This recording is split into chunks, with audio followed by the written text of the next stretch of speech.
Hello and welcome to Pharma-info with Shubhashish. Now today's topic is purine. Earlier, I discussed, pyrimidine, right? So we should not ignore the contribution or rather the presence of purine, because purine, after all, it is the purine basis, right? Which constitute, right, the genetic materials, or rather the genetic things which are there in our system, right? So where the presence of purine is found to be noteworthy, right? And we have purine like your guanine, then your adenine, right? These two are the purine, right, which are found to be the basic building block of DNA or RNA, right? Guanine. At the same time, we have adenine, right? So these two are the purine bases, right, which constitute the DNA or RNA. Fine.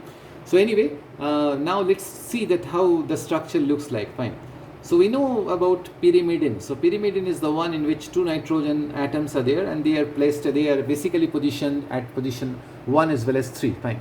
So if I just want to fuse, okay, and moreover pyrimidine is not a fused one, rather it's a simply solo heterocycle. Fine. So now the thing is that, so if I just want to club another 5-member system to this pyrimidine, okay, now it turns out to be purine. So purine is basically, this one is imidazole, right, the backbone of imidazole. It's not a aromatic compound, because I have only presented what the basic skeleton, or we can say the backbone of purine, right? So purine is basically, it's a clubbing of 5-membered as well as 6-member system. This 5-member system is known as imidazole, right? And this one is pyrimidine. So thus we can say it's basically imidazopyrimidine. Fine. So now the thing is that, so purine, and let me tell you, purine is found to be a heterocycle, right? Heterocycle, and moreover, this is an aromatic compound. Fine. So that is why, and here basically, from where we are supposed to start the numbering. In case of pyrimidine, you might have seen that this was the position 1, right? But in case of purine, no, we have to follow a different way. Different way means here we should give the importance of this nitrogen, right? So this will be considered as position 1, and it goes on like this: 1, 2, 3. Okay, just to avoid confusion, let me just cross it, because this was only to mention whether it is a 5-member or 6-member, right? This is not having any connection with the numbering and all. Fine. 3, and then 4. We should not go like this. 4, then 5. This is very unusual way of putting the locant number of purine, right? 6, and then we are left with 3 more locations: 7, 8, and 9. Fine. So these are found to be the way of putting locant numbers in case of purine, right? In case of pyrimidine, okay, there we didn't have to deal with what the multiple or few systems. So that is why the locant number, the positioning, the atoms are found to be very easy. But in case of purine, right, make sure that you should give the importance. You should consider this as position 1, not this, right? And it goes on like this. You're not supposed to go with the flow like this. Rather, you can just complete the first one, that means the 6-member ring system, and then we'll jump to the next, that is the 5-member, right? So likewise, this one is position 1, this one is 2, this one is 3, this one is 4, 5, 6, and 7, 8, 9. Fine. These are the 9 locations, right? Now let's see that how this can be synthesized actually.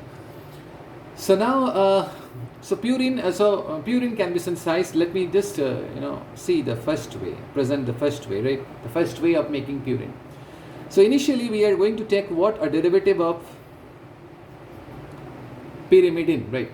So pyrimidine, if I just split the structure of pyrimidine, so like this. If I isolate this carbon, right, we are left with what? We are left with, or we are left with 2 fragments. This one is fragment 1 and this one is fragment 2, right? Let us deal with the fragment 1 first. So fragment 1 is something like this. So we have a nitrogen here, and we have another nitrogen here, and to this nitrogen we need to incorporate, we need to seal, or this 2 nitrogen should be sealed by means of a carbon, right? So this carbon should come, right? So that means, and since the nitrogen should be the the final component, okay, the final or one of the essential components of purine, right? So that means the nitrogen should stay, okay, till the last. So that means this can be reshaped like N, then double bond O. Fine. So this is what, this is basically, this is not a nitro, rather nitroso. Fine. So this one is nitroso. So here, as I said, in case of pyrimidine, from where we are supposed to start the numbering, from here, like 1, 2, 3, 4, 5, 6, right? 5, 6, fine.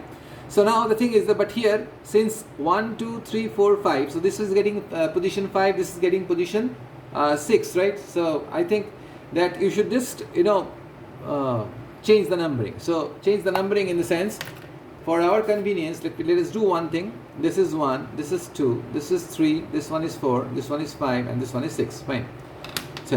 So now this is about the numbering of this pyrimidine, right? So now the thing is that, so how things will go actually, and if we are not opting, okay. Now so this is about your 4 amino. So this is 4 amino. Just to so why, see, you may raise a question that why the numbering suddenly get changed, right? Because in case of pyrimidine, as I said a few minutes back, that you should start numbering from this way because it always follow clockwise pattern, right? Why this one, right? This is just to what we can say, because if I just opt this way, the conventional way, they are getting the maximum distance, the maximum number, actually look-in number, right? Just to minimize them, right? Just to take the minimum numbering. That is why I have opted this one, right? But it doesn't mean that you cannot opt the conventional way. That can also be opted, just to give them the list numbering. So that is why I have chosen this way, right? Chalo. So this is what? This is 4 amino. As you have to follow the alphabetical order actually. So 4 amino, as I said, this is not nitro, rather nitroso. So 5 nitroso, and then what is left? Pyrimidine. Fine. So this and here the second fragment need to be completed. Fine. The second fragment should provide a carbon, right? So here we have a hydroxyl, and now what next actually? So here now what am I supposed to do? I need to bring the conventional, the one of the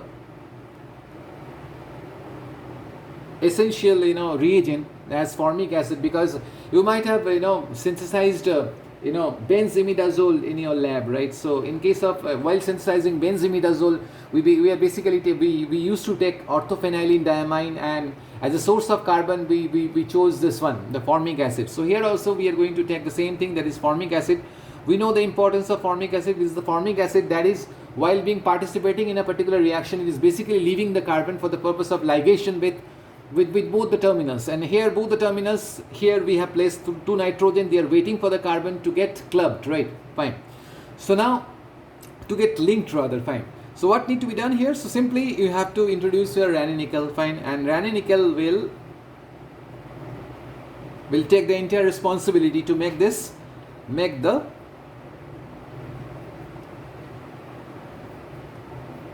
okay. So this is the thing that is getting formed, and finally we are getting our compound of interest like this. So thus so this is found to be the 9th position. We have a hydrogen over here, so this is 9H purine.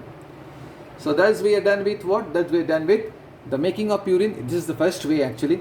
So this is initially we have taken what? 4 amino 5 nitrosopyrimidine. As I said, you can also opt the conventional way, where we are not considering this as position 1, that's rather 3. If it is 3, then this will get the position 5 as well as 6. Likewise, this will get changed, right? But this can also be taken, right? So this is 4 amino 5 nitrosopyrimidine, and here we have a formic acid. We have a formic acid, the source of carbon, right? Source of carbon, and that is in presence of ranitidine, the ring closure, and it is the ring closure that and in this very process, obviously dehydration occurs, right? Dehydration occurs, and which basically eventually give rise to the formation or making of what? 9H purine. So this is found to be the first way. Now let's move to the second way. The second way of making purine, right? So what is the other way, right, by which purine can also be made actually? So here we are not going to make this the unsubstituted purine. Rather we are going to make substituted purine. Fine. So here we are going to bring the same thing like the same thing. But here, this particular compound is having a similarity to orthophenylene diamine, because here both should be of nitrogen. Because if I just see the structure of purine, right? So this carbon and this carbon both are directly connected to this nitrogen. Fine. So that is why we have brought here and nitrogen. In the first way, we took what? Nitroso. But in this way, we are not going to take nitroso. Rather, we are going to take like this. So this is what? This is basically, we can call it as pyrimidine. If I just opt this way, like 1, 2, 3, 4, 5, 6, as I said earlier, both the ways can be taken, okay, for the purpose of convenience of presentation, okay. So if I just opt this way, 1, 2, 3, 4, 5, 4, 5 will be the shortest one. So that is why I can just write 4, 5 diamino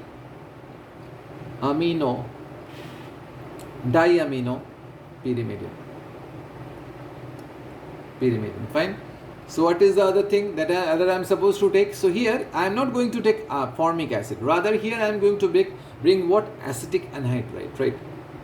Acetic anhydride. So acetic anhydride is what? Acetic anhydride means like this, and we have a O. Fine. This can also be presented like this: H3C, C double bond O, O, C double bond O, H3C. The same thing, right? This is your choice whether you are going to opt this form or this form, right? The other form, right? So what will happen? And moreover, you have to introduce heat as well. Fine. So heat.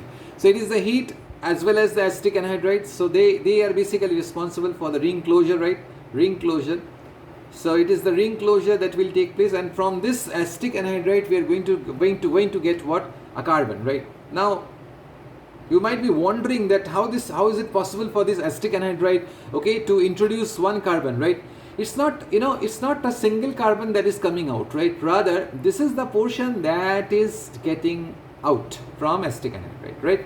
If that is getting out, so this is found to be the source of carbon. I mean to say the ring carbon, right? So the ring carbon should have like this. We have a carbon here, and to this carbon one methyl is there. So that is why that is why I am calling it as not a this is a way not to make an unsubstituted purine. Rather we are going to make a substituted purine, because as I have chosen acetic anhydride, so it is the acetic anhydride. From that the methyl is found to be the the part of this carbon, right? Part of this carbon. So it is the methyl that is coming along with the carbon. So that means this carbon should have a direct connection to this methyl, and this portion should remain there in the final compound, right? So that is why I am going to get what? This is the final compound that is getting formed. So likewise here, what am I supposed to call this? This is called as what? So this is the numbering goes like this: 1, 2, 3, 4, 5, 6, 7, 8, 9. So we have a substituent at 8th position. Thus we are going to write 8, then followed by methyl 9H, because there is because this hydrogen is still there, right? Fine. And finally purine. So this is the way by which substituted purine can be formed. So in the first case we have taken nitroso compound, right? And there the source of carbon was found to be the formic acid, right? But here in this case the source of carbon is found to be the acetyl moiety. Since for a formic acid it's very easy to introduce only the carbon, leaving the other thing, okay, the other thing should be taken back, right? But in case of acetic anhydride, it's very hard to release only the carbon. Rather, if it has to release the carbon, right, the carbon should come along with methyl. So that is why it is the methyl that should remain with the final compound. So thus we got 8-methyl-9H purine. So with that we are done with what the making or the way by which purine can be synthesized. So hope you understood, okay, the in detail explanation of this of both the ways by which purine was synthesized. Fine. So hope you like this video, and please, as I said always, again I am telling, please put your comments. Your comments are very much important, right? Though you are not putting likes, right, but your comments are very much important for me to grow, both of us, not for me, rather both of us to grow, right? Okay, thank you. See you in my next video. Thank you.